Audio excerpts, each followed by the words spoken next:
This is SportsCenter. Welcome into SportsCenter. Amina Smith here with you. Day 5 of 50 States in 50 Days, where Christine Williamson is hanging out in New Mexico. We'll get to her in a bit, but first, the storylines keep pumping out of the NBA. Let's bring in our senior NBA insider, Shams Charania, alongside our NBA analyst, Quentin Richardson, right now. And Shams, breaking news coming out of New York. What do you got for us? I'm told two-time NBA head coach of the year, Mike Brown, is expected to be named the next New York Knicks head coach. And this comes after Mike Brown had his second formal interview with the Knicks this week, and this time with owner James Dolan on Tuesday. And the job now will be his. Knicks president Leon Rose began this head coaching search about a month ago. When they fired Tom Thibodeau, they requested permission and were denied by 5 current head coaches, and then they started their process of interviewing several available coaches. They went through multi-round stages, and now Mike Brown, he's a 4-time champion as an assistant coach. I mean, he's coached a vast array of superstar talent across 3 decades as an NBA assistant and head coach. LeBron James, Stephen Curry, Draymond Green, Tim Duncan, Manu Ginobili, De'Aaron Fox, and Domantas Sabonis most recently. And in 2022-23, he had the top-rated offense in the NBA. The Knicks are obviously hoping for that same type of adaptability and offensive creativity this upcoming season around Jalen Brunson and Karl-Anthony Towns. A lot of championship pedigree right there in Q. They say once a Knick, always a Knick. You played for the New York Knicks. What's your reaction to this hire? I mean, I was surprised. I didn't know that, they was that serious about Mike Brown. But as you just heard Shams run down his list of accolades, man, Mike Brown is not a snooze at coach. He's been a great coach for a long time. He's been a part of a lot of great organizations and coaching staff, starting out in San Antonio with Pop.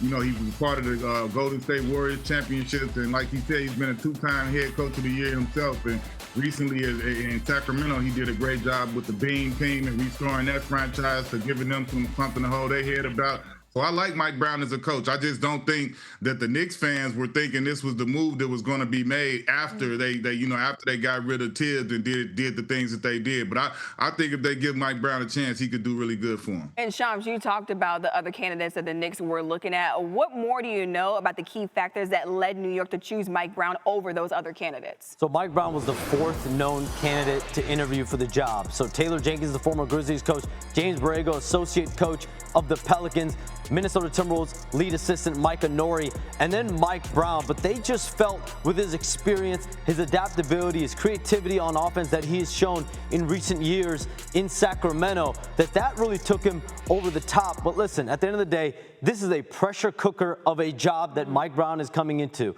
in New York City with the type of star talent that this Knicks group has. So Mike Brown knows across his 3 decades, he's been a part of opportunities like this where he knows it's championship or bust. He's been through it with the Warriors recently. He's tried to build it up with the Sacramento Kings, but now the pressure will be on in New York with Mike Brown as the head coach with a very star-driven team. And Q, you touched on it a little bit. You said Knicks fans a little bit indifferent to this hire right now. I was on social media. I've seen some of the reactions out there, the memes and everything. Some people saying that Mike Brown and Tom Thibodeau are pretty much the same type of coach. Do you see it that way?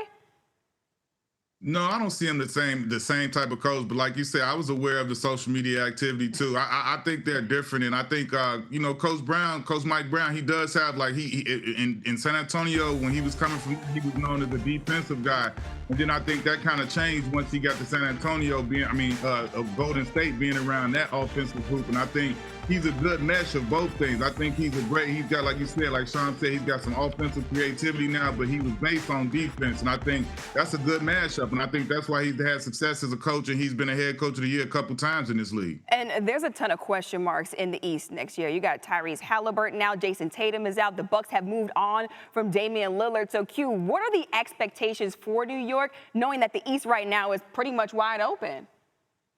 Oh, we know that the New Yorkers are expecting themselves to get to a championship, get to an Eastern Conference Finals. That the East appear, and like you said, everybody looks at it like it's kind of wide open with the injuries that have occurred.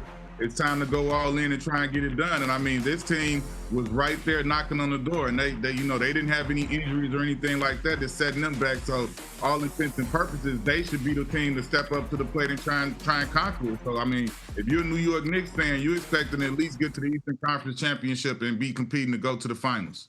Yeah, look, championship expectations for this Knicks team, and the Knicks just shaking things up on a Wednesday afternoon. Shams and Q, thanks so much for the insight. Mike Brown will be the next head coach of the Knicks. He replaces Tom Thibodeau, who was fired after taking New York to the conference finals. Brown went to the finals with LeBron in 2007. However, he hasn't won the title as a head coach. He won 4 as an assistant, and he was fired by the Kings in December. Basketball analyst Monica McNutt joins us right now. Monica, you cover the New York Knicks. Your reaction to this move?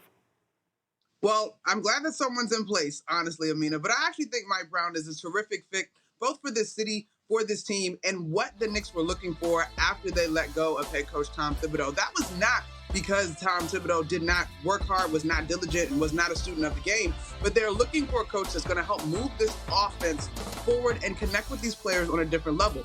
And I can remember meeting Mike Brown when he was an assistant in Golden State. He's got a great rapport both with players and coaches around the league. I think that he's a good fit moving forward. So I'm excited to see what this is going to look like. And the Knicks made some moves in free agency, adding Jordan Clarkson and Gershon Yabusele.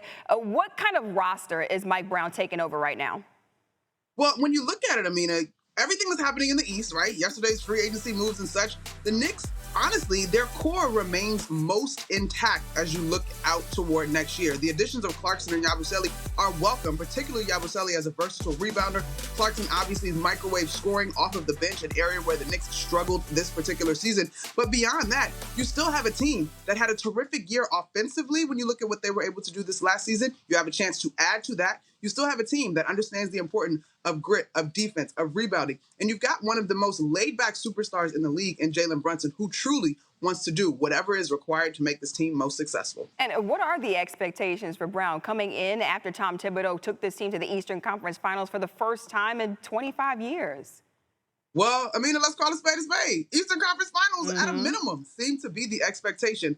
Both when, as I mentioned, you look at how much this team has been able to add and keep its core intact, right? You don't make a move like moving on from a coach after getting you back to the promised land in 2 decades without the expectation that you can get back there, assuming everyone can stay healthy. And so I'm actually really excited to see how this unfolds. I know that there might be a sentiment that this was not the Knicks guy, but I would offer that the process was asking coaches who, as you have seen, maybe were not available, but it doesn't mean that Mike Brown was not always on the radar and one of the top candidates for this opening. The expectations are sky high for the New York Knicks. Monica McNutt with the latest. Thanks so much. The Knicks hope Mike Brown will have some of the same first-season success he had in Sacramento when he led the Kings to an 18-win turnaround in his first season there. He had an 8 or more win improvement from the previous year's record in his first season in 3 of his 4 head coaching stops. Our NBA front office insider Bobby Marks joins us right now. And before this hire, the Knicks, they already made some moves in free agency. However, now with Mike Brown in the reins as a head coach, do you anticipate Mike Brown, maybe changing the way this Knicks team approaches free agency from this point forward? I don't think so. I think it's a unique situation where you have a new head coach is walking into a win-now roster that has already added 2 free agents in Jordan Clarkson and Gershon Yabusele. And let's face it, New York, based on what's happened with the other teams, Boston, certainly Milwaukee, Indiana, them and Cleveland are the favorites in the Eastern Conference, just with those 2 minor moves here. And it is a unique situation. And they'll rely on his experience in Golden State and certainly that 1 year in Sacramento when they reached the first round of the playoffs. We talked about, Mike Brown being a 4-time NBA champion as an assistant. Bobby, what about Mike Brown's NBA coaching history makes you believe he can succeed with this Knicks team? Well, I think we go back to that first year in Sacramento, what he was able to do when he won. He's only removed from winning Coach of the Year about 3 years ago, and that's an offense that ranked number 1 in offensive efficiency with Sacramento, and he's inheriting a Knicks team that's top 5 in offensive efficiency. And certainly we saw that the struggles a little bit in the playoffs, and I think if you're Leon Rose, or president of basketball operations, you're leaning on Mike Brown to give a little bit of a different voice as far as how you can go about doing that. Look, I want to throw this at you. We talked about the expectations for this Knicks team. Obviously went to the Eastern Conference Finals last season. An NBA championship is on their mind. I mean, with a new head coach, how much more movement on this roster needs to be made in order for them to get over the hump? Yeah, there's the one side that you're relying on continuity. That's usually a plus when you look at the starting 5 returns. You also have Mitchell Robinson and Deuce McBride, and as I said, you bring back those two players. I do think continuity matters here. They've made some major changes with Karl Anthony Towns and Mikal Bridges. I think you walk into a situation, and I think a year from now, if this team hasn't gotten to a conference finals, then you can evaluate it here. But I don't think you can make overhaul changes just because a coach is walking into an already made situation. Look, the Knicks with plenty of moves made on this Wednesday afternoon. Bobby, thanks so much. New York went through an exhaustive search, getting turned down in the request to talk to Jason Kidd, Ime Udoka, and more. Brown has coached the Cavs, the Lakers, and Kings, getting fired by Sacramento back in December. Our NBA insider, Ramona Shelburne, joins us now to break down this hire. And Ramona, what more can you tell us about how the Knicks landed on Mike Brown? Well, this was a long process. As you know, they're the last team to hire a head coach. They did the same thing when they hired Tom Thibodeau before this, but they really liked Mike Brown's experience here. He has a long relationship with Leon Rose, who is the president of the Knicks and who was running this search. And I think that with Mike Brown, one of the things I really liked about him is he has been in the pressure cooker. He had the hardest job in sports. That's following Phil Jackson as head coach of the Lakers. He coached Kobe Bryant. He's coached LeBron James in Cleveland. He coached Steph Curry in Golden State. And so this crucible that is the New York Knicks and the New York media market is not going to be daunting for Mike Brown. And they like that he's disciplined and organized, but also kind of a kinder, gentler version of Tom Thibodeau. So you're going to have a lot of the same type of culture that you had, but also somebody who is more flexible and inclusive, and maybe probably play some bench guys some more.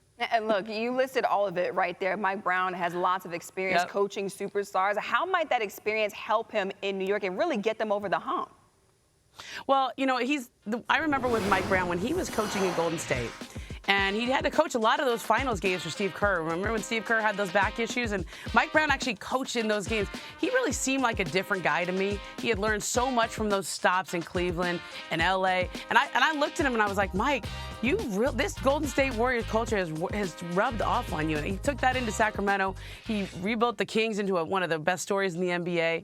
And now I think in New York, he understands how to deal with superstars. He understands how to deal with pressure. But he's a different guy. I don't think people know a lot about Mike Brown except for the guy with the clipboard and the glasses. He rides a motorcycle every year to Sturgis. Like he's kind of cool, and he's got this vibe to him that I think you wouldn't expect, and I think it's evolved over the years. And look, they wanted somebody with experience. The runner-up here was Mike Inori, who is the assistant coach of the Minnesota Timberwolves. They really liked him. They liked his background with Karl Anthony Towns. But Mike Brown and all that experience for a team that was in the Eastern Conference Finals was the choice here because of that experience and his long relationship with Leon Rose. And the Knicks, they made some moves in free agency. However, that core is still very much intact. How much does that help Mike Brown maybe push this team forward? Well, look, consistency is the word. And when we look at the NBA in the Eastern Conference, it is wide open. I mean, the team that beat them, the Indiana Pacers, has lost Tyrese Halliburton and now Miles Turner in free agency. And so the Cleveland Cavaliers, the Boston Celtics, they beat the Boston Celtics. They don't have Tatum. Cleveland was out in the second round. I think if you're the Knicks and you look at how close you were, and when they decided to fire Tom Thibodeau, some of the sense that my reporting had given me was they felt like they could have won that series. They should have won that series. And it wasn't just the game one loss and the way that things handled. It was some of the adjustments in game and the way teams had scouted Jalen Brunson in that pick and roll action with Karl Anthony Towns. And so they wanted a guy with a fresh set of ideas and a fresh set of eyes on those two superstars and how to make them work better, because they feel like they have the pieces there to win. And it's just a matter of getting the most out of them. Look, you're absolutely right. You take a look at how close the Knicks were last season and also how wide open the East is going to be next season. Could be shaping up to be New York's year. Ramona with the insight. Thanks so much. Go find that. Wanna try to boast at what I look like. Think I'm gonna try to wear I pull up all brains. Jimmy with the heat, I'm on fire. It's 88 over here,